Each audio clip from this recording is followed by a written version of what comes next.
Di bawah komando Anda, Polresta Malang Kota ini mampu menangkap Wahyu Kenzo dalam kasus penipuan robot trading Auto Trade Gold di Surabaya pada Sabtu 4 Maret 2023. Bisa Anda ceritakan bagaimana kronologi penangkapan tersebut?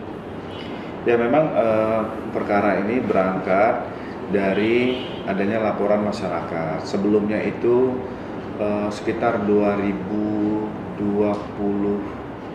awal sudah ada laporan pengaduan masyarakat tentang adanya korban-korban terhadap robot trading ATG ini.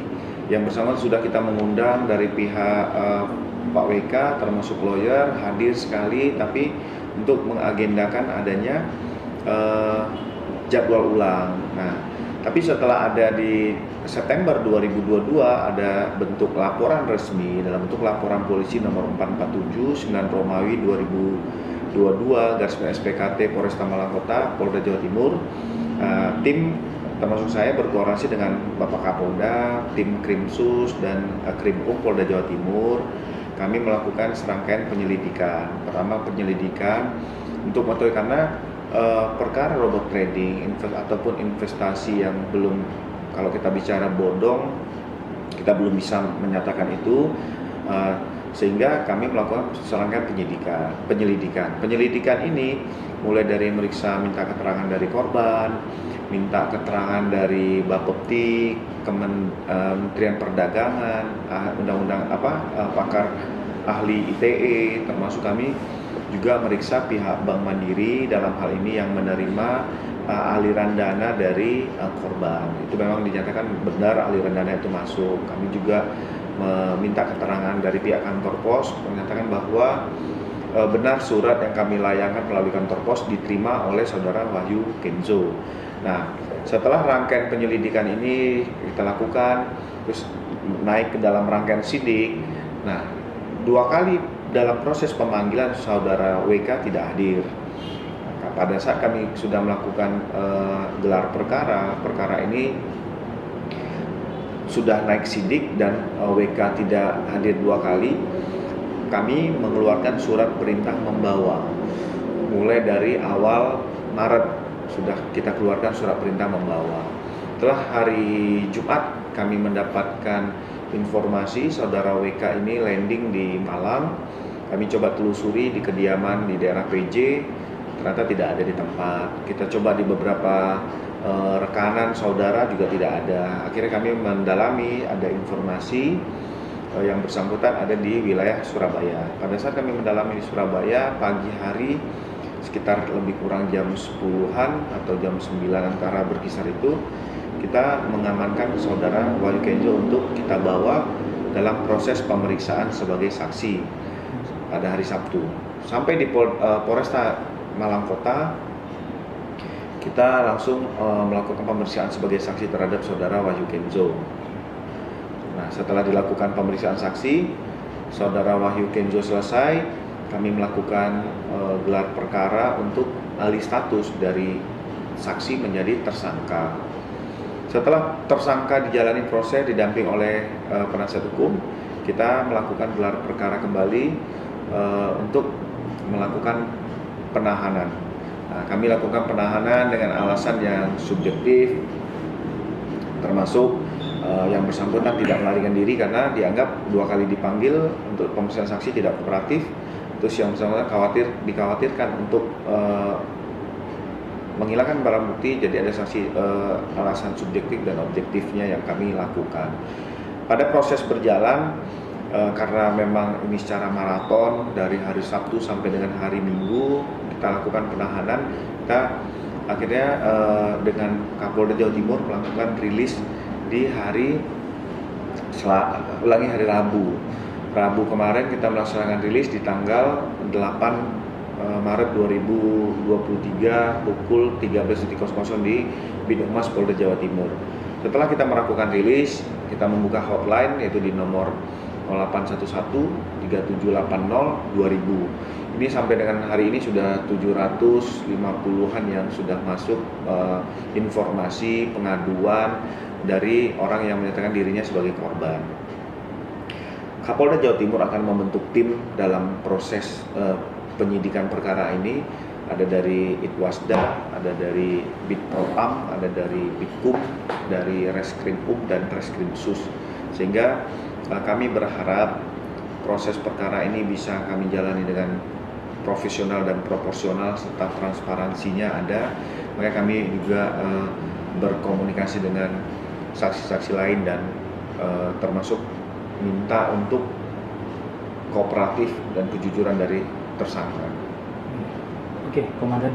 Kasus penipuan dengan tersangka Wahyu Kenzo itu kasus besar dengan nilai kerugian mencapai total 9 triliun.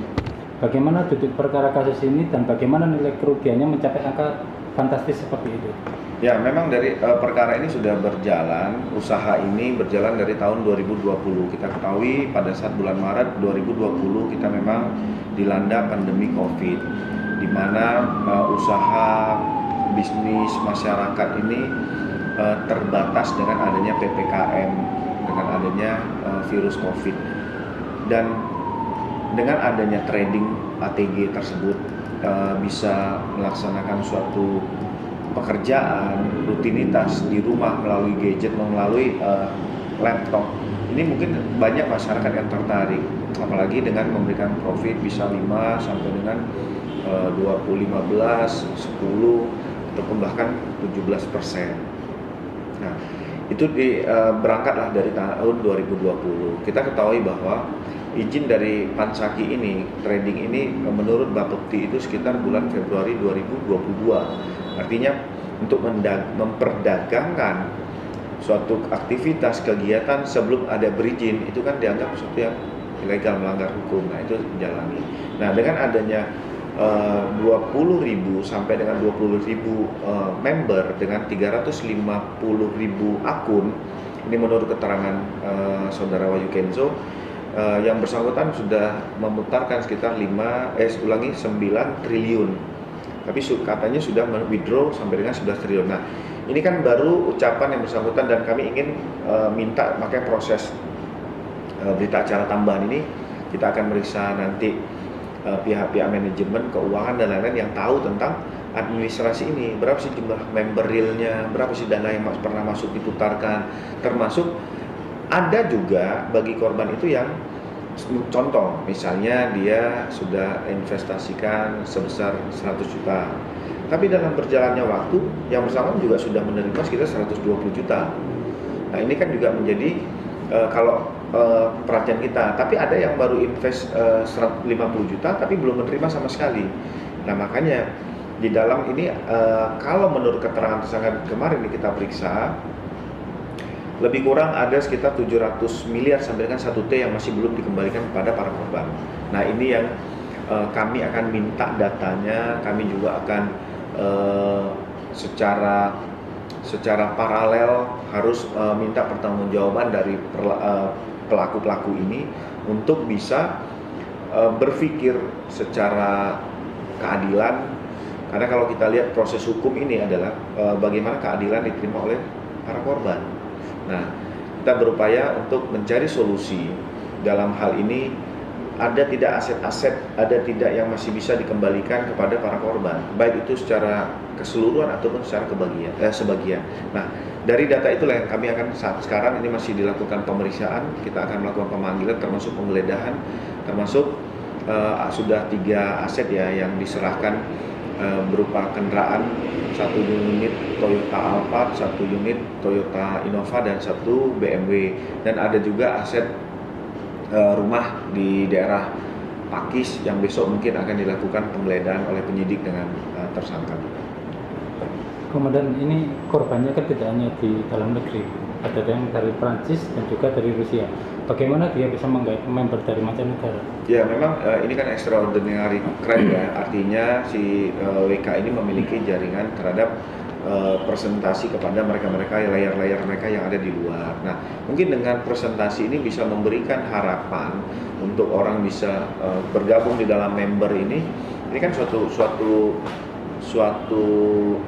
upaya yang dilakukan. Apabila memang upaya-upaya itu dilakukan memang ada profit yang jelas terhadap kompensasi dari apa yang sudah diinvestasikan, ini kan harus kita lihat lagi. Makanya kami juga akan melibatkan nanti stakeholder, orang-orang yang pakar, orang-orang yang expert in area di dalam proses penanganan perkara ini.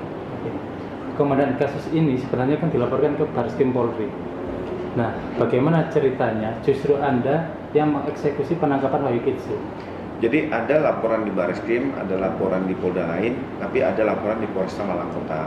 Nah, artinya kalau kita melihat dengan adanya laporan-laporan ini, ditangani juga oleh Bareskrim, ditangani oleh juga Polda Metro Jaya, ditangani oleh Polresta Malang Kota, dibantu dengan tim dari Polda Jawa Timur. Artinya Polri dimanapun jajaran kesatuan, baik dari tingkat Mabes Polri, tingkat Polda, tingkat Polresta, tingkat Polsek itu mampu dan statusnya kuat dalam menangani perkara-perkara yang dianggap sulit ataupun rumit. Ya. Jadi kesatuan kepolisian tingkat jajaran terkecil Polsek sampai dengan Mabes Polri itu mampu untuk menangani suatu perkara ini. Hanya saja kan memang harus dilihat, kami menerima kan laporan polisi sesuai dengan korban dan ada locus delicti di wilayah Kota Malang. Kami tidak akan menyidik juga yang dilintas itu, karena apa? Pada saat nanti proses hukumnya itu di mana pengadilan setempat. Contoh misalnya warga Pasuruan, warga Malang Kabupaten, itu kan kami tidak bisa menyidik yang mungkin akan di take over kepada Polda. Ya.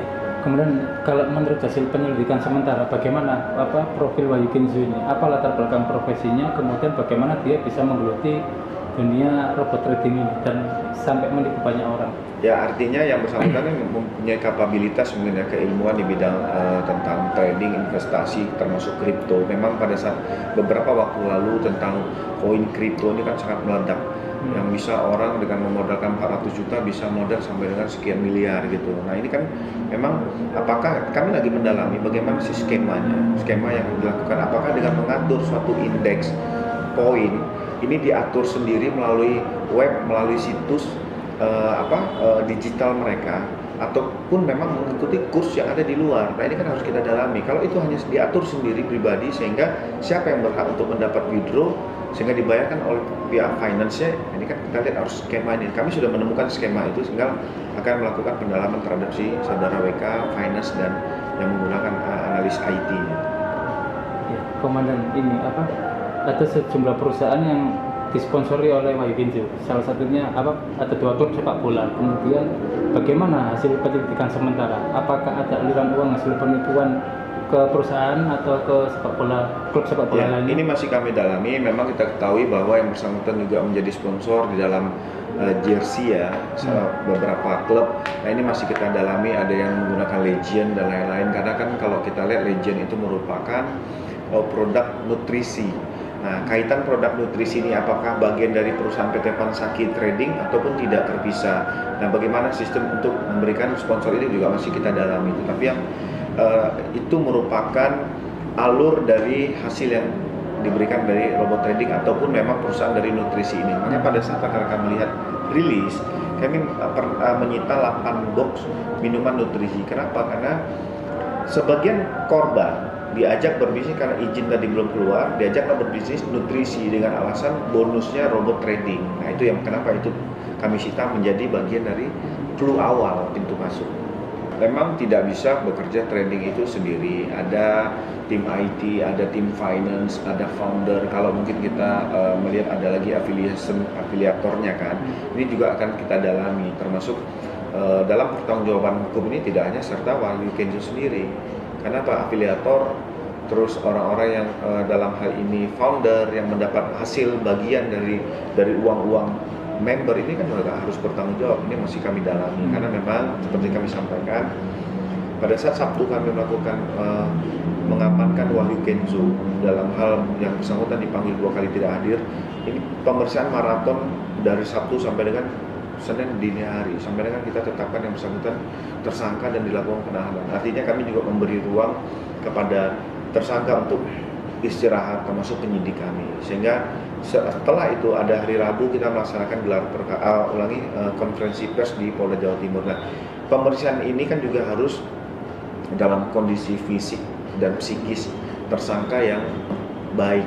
Nah, makanya kami harus pelan-pelan secara merata, tapi kami sudah membentuk tim dari Kapolda, termasuk kami di Polresta Malang Kota kita sudah membentuk tim bagaimana bagian untuk aset, bagaimana bagian proses penyidikan, bagaimana data terhadap para korban ini juga sudah kita bentuk. Nanti akan kami dalami menurut pemeriksaan tambahan kepada saudara WK akan kita dalami dari postingan-postingan media sosial termasuk sport card-nya, termasuk barang-barang mewah, termasuk toko-toko keterlibatan. Kalau memang seorang toko, public figure ataupun artis dan lain-lain selebriti itu bisa saja untuk mendongkrak karena publik percaya, member ini percaya bahwa kedekatan dengan para petinggi pejabat dan lain-lain. Tapi kan harus kita dalami secara signifikan sehingga tidak muncul persepsi yang salah, tidak muncul suatu asumsi ataupun fitnah kepada tokoh, pada selebriti dan lain-lain.